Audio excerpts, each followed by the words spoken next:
Geoffroy Monde, je suis auteur de BD et également scénariste pour d'autres auteurs ou autrices. Et mes dernières sorties sont donc Furieuse chez Dargaud et La Voix de Zazar aux éditions Atramil. Deux albums qui sont sortis à peu près en même temps.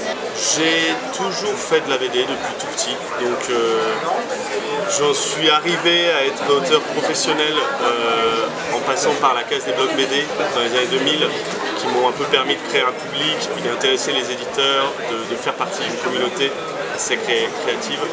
Et je dirais que c'est là que j'ai mis mon premier pied dans le monde pro de la BD. Et c'est arrivé comme ça. Sinon, j'ai juste toujours dessiné, donc ça allait arriver un jour, tardivement ou pas. Furieuse, c'est dans un premier temps une relecture du mythe arthurien de façon très libre, parce que même dans un premier temps, c'est n'importe quoi ce qu'on fait avec, mais il y a quand même un Arthur, une épée magique, un Merlin, des gros archétypes comme ça de la légende arthurienne, mais c'est surtout l'histoire de la fille d'Arthur, Isa, qui est une princesse enfermée dans le château qui est promise à un duc assez dégueulasse qu'elle a l'occasion de rencontrer et qui la convainc définitivement de fuir le château, fuir cette vie en embarquant au passage l'épée magique du roi Arthur, celle qui l'a aidé dans son âge de conquête et de grande victoire. Elle vole cette épée, elle se casse du château et elle commence une nouvelle vie sans trop savoir ce qu'elle a envie de faire, mais elle commence cette fuite-là au début de la BD. Et voilà, pour résumer vraiment le début, on va dire. Ça a commencé par rencontrer Mathieu en tant qu'être vivant. On ne se connaissait pas du tout avant, mais on s'est rencontrés en festival. On s'est très bien entendu, tout simplement, et sans forcément connaître à fond le boulot l'un de l'autre de base. Donc c'est d'abord juste au niveau de la personnalité qu'on s'est bien entendu. D'ailleurs, on n'a pas vraiment des projets en commun, je dirais, dans les genres qu'on avait fait en BD, chacun de notre côté, indépendamment. On ne faisait pas le même genre de BD, mais on s'est très bien entendu humainement. Et à l'époque, je ne vivais pas encore à Bruxelles, mais quand j'ai déménagé à Bruxelles, on s'est revus un an ou deux après s'être rencontrés. Et assez vite, on a eu envie de collaborer ensemble, de se dire, Matt, il était dans un moment où il avait bien envie qu'on lui propose une idée, parce qu'il est lui-même, il écrit ses histoires et tout, il était très inspiré de base, mais là, il avait on va dire une petite baisse d'inspiration, et donc ça tombait bien. Il m'a dit vas-y, écris-moi un truc, peut-être on peut faire un truc ensemble. Et de là il m'a dit ses envies, donc des très grandes lignes de type je veux bien un truc qui soit médiéval, je veux bien qu'il y ait des monstres, si jamais tu fais une histoire il y a des monstres, des trucs comme ça. Et avec tous ces ingrédients là j'ai commencé à écrire une histoire et ça nous a emballé tous les deux assez vite la dynamique de bosser ensemble, et c'est comme ça que c'est né, quoi. Ça s'est un peu imposé dès qu'on a commencé à mettre un pied là-dedans.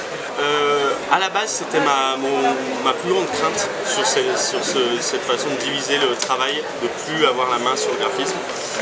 J'étais à peu près persuadé que j'allais être frustré dès la première seconde, en mode « Ah, mais c'est pas comme ça que je la voyais en fait, Isa, l'héroïne » ou « Ah, tu ferais ça comme ça, toi ?» Ça a été complètement l'inverse direct. J'ai adoré tout ce qu'il a proposé, ça n'avait rien à voir avec ce que j'avais en tête, en effet, à l'écriture, mais c'était juste mieux. Je trouve qu'il s'est approprié le truc de façon beaucoup plus intéressante que ce que j'aurais pu faire moi-même. Et en fait, ça a direct débloqué une envie d'écrire pour les autres. Je me suis vraiment dit, en fait, j'adore ça. Cette peur de voir le truc m'échapper graphiquement, en fait, c'est un des trucs les plus excitants qu'il y a quand on partage une histoire avec quelqu'un, en ce qui me concerne. Et du coup, j'ai adoré ça. Et c'est lui qui a dit, vas-y, elle a la peau rouge et elle a pas de nez. Ce qui est clairement pas dans le texte d'origine de l'histoire, ni de la légende arthurienne, ni de quoi que ce soit. Mais ça marchait direct super bien. Dès les premiers caras qu'il a fait, j'étais là, oh ok, trop bonne idée. Et a priori, on n'a jamais eu de lecteurs ou de lectrices qui disent par contre j'étais un peu rebuté vers ça, au contraire beaucoup de gens ont aimé ce parti pris, donc encore une fois en faisant confiance à Mathieu, tout s'est bien passé. Oui, complètement. Je dirais même qu'au début, le début de l'élaboration de Furieuse, ça a été beaucoup du ping-pong. Ça a été vraiment, j'avais une première piste qui est très différente de l'histoire actuelle, sur laquelle il est tout de suite revenu en me disant ça j'aime pas trop, ça je trouve que c'est un peu trop évident. Il m'a un peu poussé à chercher à le surprendre davantage lui et du coup le lecteur à la fin, à sortir un petit peu de certaines facilités que j'avais dans mon premier jet, on va dire.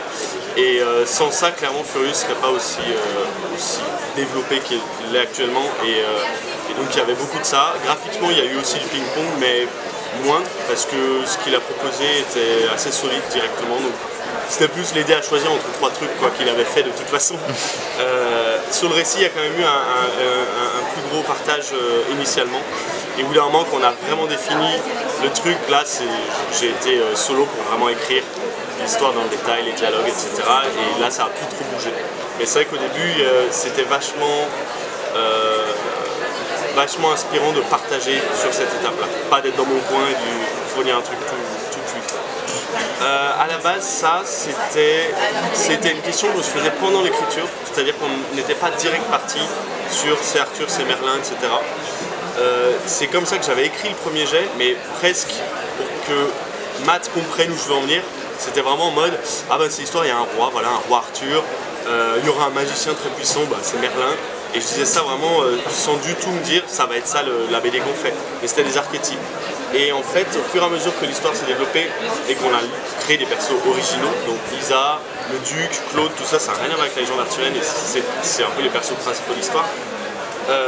Mathieu, plus que moi, a insisté pour qu'on garde la figure d'Arthur, de Merlin et tout, en disant en fait, on propose un truc d'heroic fantasy assez délirant qui clairement s'appuie sur rien d'historique et c'est presque intéressant d'offrir aux lecteurs et aux lectrices des piliers et vraiment des modèles archétypaux d'heroic fantasy ou de légendes médiévales sur lesquelles on peut s'appuyer et faire n'importe quoi. Donc au final, je commençais à trouver d'autres noms pour le roi Arthur, il a dit garde Arthur, garde Merlin, c'est très bien, le lecteur il saura identifier le truc et il passera à la suite plus vite quoi. Du coup, voilà, c'est pour ça qu'on les a gardés. Quand j'écris le scénar, ouais, c'est assez... J'écris rarement un résumé ou un truc global de mon idée. En général, j'aime bien écrire par scène assez vite. Quand j'ai un concept, souvent une scène naît avec le concept, je vais me mettre à écrire la scène et à me dire « Ah, ça peut être comme ça que ça commence » ou alors « Ah, c'est bien ça, tel moment de l'histoire, comment j'y arrive ?» Et je commence à écrire plus dans le détail assez vite. Quand je me retrouve à avoir écrit mon scénar, c'est souvent l'exercice difficile d'écrire un pitch résumé parce que c'est pas par ça que j'ai commencé en termes d'écriture et ça devient une petite gymnastique mentale de savoir résumer tout le truc. Donc je fonctionne déjà assez bien dans le détail et que sous forme écrite. Donc je fais pas de storyboard ou de choses comme ça pour élaborer l'histoire. C'est vraiment quelque chose qui est la partie graphique plus tard. Définir les persos. Disons qu'au début, comme on part sur un début d'histoire très traditionnel, voire très cliché, de la princesse enfermée dans le château, le roi tyrannique, tout ça c'est très cliché, le méchant duc. Là-dessus, c'était juste de la paresse, la construction de ces personnages. Et effectivement, en tirant l'histoire dans son déroulé, là, je suis revenu pas mal sur les persos, notamment l'héroïne, pour l'enrichir, pour sortir de ces trucs un peu tout faits où on voit trop vite où est-ce que les personnages vont évoluer. Et ça s'est fait un peu au fur et à mesure et un petit peu avec un esprit critique à chaque lecture où je me disais, en fait là on s'en fout un peu, on s'en fout qu'elle arrive à se libérer de ci ou ça parce qu'elle n'est pas assez réelle ou elle est un peu trop cliché encore. Surtout qu'on voulait un petit peu casser certains clichés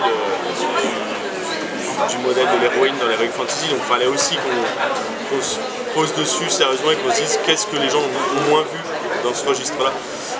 Donc ça s'est un petit peu fait en construisant l'univers. Je suis pas très fort pour écrire d'emblée des personnages très intéressants et très forts. J'ai vraiment besoin de m'appuyer sur l'histoire pour que les scènes en fassent ressortir des trucs intéressants et originaux. Donc ça s'est fait organiquement en écrivant l'histoire. Ouais, je travaille sur beaucoup de projets actuellement dans lesquels je suis scénariste. Qui sont à des étapes d'avancement très variées. Il y a des projets sur lesquels je suis encore sur le chara design avec certains dessinateurs ou dessinatrices, d'autres où on est là, on a fait notre dossier, on commence à aller à la pêche aux éditeurs. Quelques projets où on est déjà en train de parler avec l'éditeur et qu'a priori ça va se faire. Mais que des choses que je peux pas trop, dont je peux pas trop parler parce que c'est un peu trop tôt. Mais c'est principalement ça mon activité maintenant en BD, c'est beaucoup de projets de scénario. Un ou deux projets de dessin perso qui sont en bas de la liste de priorités et qui avancent tout doucement. Alors, je pense que, c'est idiot, mais j'ai clairement certains auteurs et autrices dont j'admire beaucoup le travail, ça me plaît beaucoup ce qu'ils font, mais j'aurais pas forcément l'envie d'avoir ce rapport-là avec leur travail. Beaucoup de voix singulières, ça m'intéresse qu'elles soient singulières et j'ai pas forcément envie de connaître les ingrédients ou la recette derrière, donc je serais bizarrement plus intéressé, du coup je vais pas donner de nom, par aller dans l'esprit d'un auteur ou d'une autrice dont j'aimerais pas trop la démarche. Des BD que je trouve, tu vois, un peu cyniques ou un peu faciles, je me dis, souvent je me pose la question, est-ce que cette personne fait ça de façon froide, calculée en mode « Ah les gamins ils aiment ça, je vais faire ça » ou alors est-ce qu'ils sont très purs et premier degré, que c'est leur vision du monde qu'ils mettent là-dessus. Et il y a beaucoup de fois où je me demande si les trucs sont faits cyniquement ou pas, et c'est presque ça qui m'intéresse le plus, de savoir sonder cette nature humaine-là et voir si juste c'est une diversité de points de vue qui fait que des gens font des trucs qui vont être très, très calculés et cyniques et sont en fait très purs. J'ai beaucoup d'auteurs où je me pose la question.